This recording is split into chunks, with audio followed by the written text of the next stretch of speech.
Vous pensez que les légendes sont ancrées dans le passé, que ce ne sont que des superstitions, vestiges d'un monde rural que la société moderne a enterré? Cependant, même au sein d'une grande ville, elles sont prêtes à vous happer au détour d'une ruelle. Si vous n'avez pas peur d'emprunter cette ruelle sombre, dans laquelle luit une lanterne à la lueur orangée, je vous invite à me rejoindre dans l'Upside Down.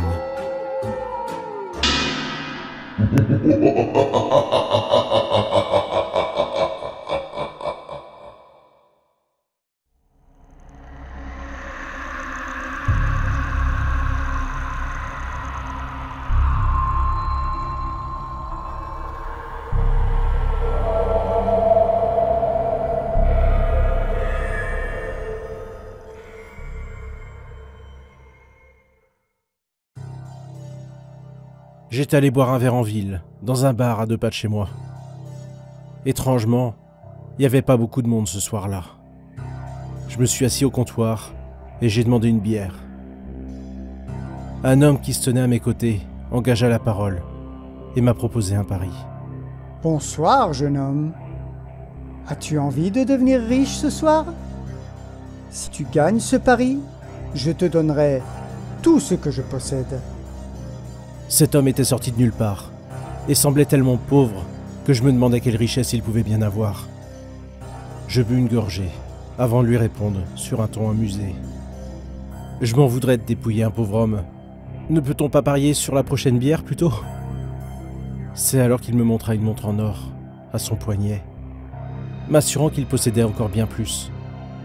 Mais je lui répondis que dans ce cas, si je perdais, je n'avais rien à lui offrir de précieux. Ne sois pas si modeste. Nous possédons tous des richesses. Si je gagne ce pari, je m'engage à prendre une chose que tu portes en ce moment. Et rien qu'une seule.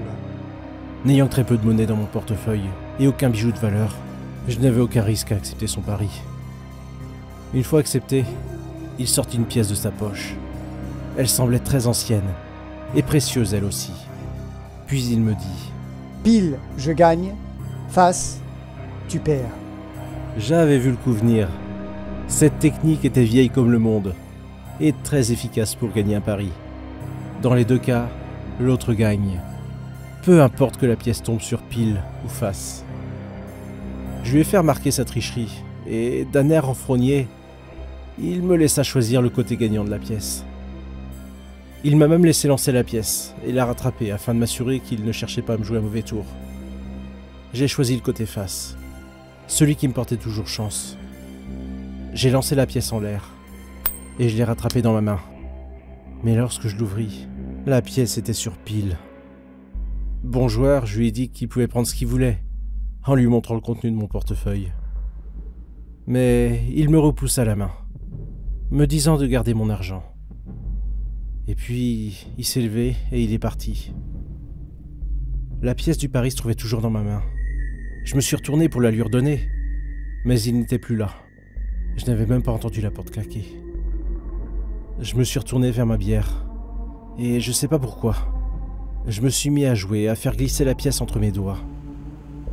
Et je me suis aperçu que la pièce avait 2 côtés pile. Il m'avait encore eu, ce vieil arnaqueur.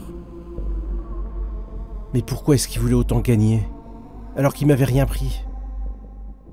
J'étais loin de m'imaginer à quel point cette rencontre allait être des plus étranges. Au bout de quelques minutes, j'ai décidé de rentrer. Je suis sorti du bar et je me suis dirigé vers mon quartier. Je suis arrivé dans ma rue, qui, elle aussi, était inhabituellement calme et déserte, comme figée dans le temps. C'est alors qu'approchant la porte de mon immeuble, j'ai vu une silhouette dans un coin. Une silhouette qui me semblait familière.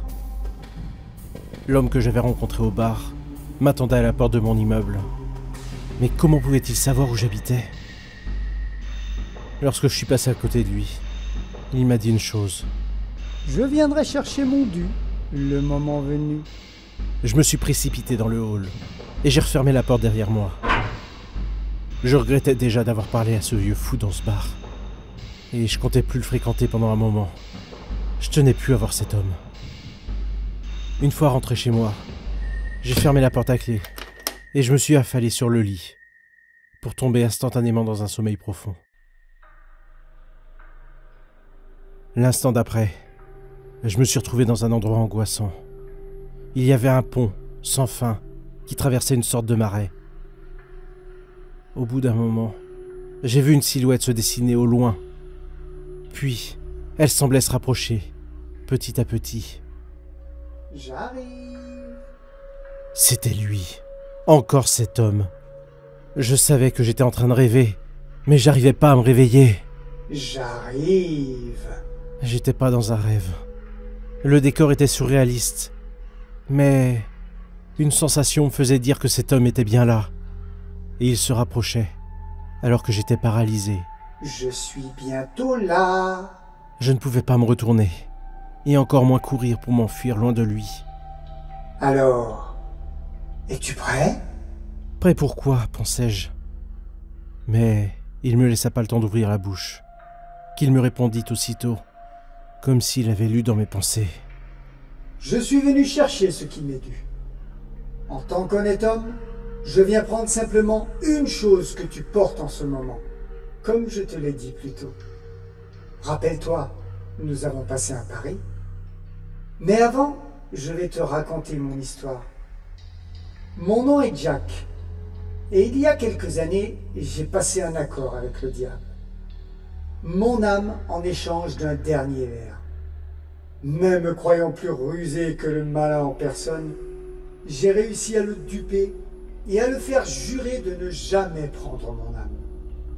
Cependant, à l'heure de ma mort, ne pouvant aller au paradis, car ayant joué avec le diable, et celui-ci ne voulant plus de moi en enfer, je me retrouve aéré, tel un fantôme. Je peux cependant tenter de voler le corps d'un mortel innocent en l'incitant à faire un pari avec moi. Pari qu'il perdra à coup sûr, comme ça a été le cas pour toi. Tu t'es fait duper par Jack O'Lantern, le roi de l'entourloupe. Tu devrais voir ça comme un honneur. Il sortit une lanterne de son manteau et aspirait mon âme à l'intérieur avant de prendre possession de mon corps.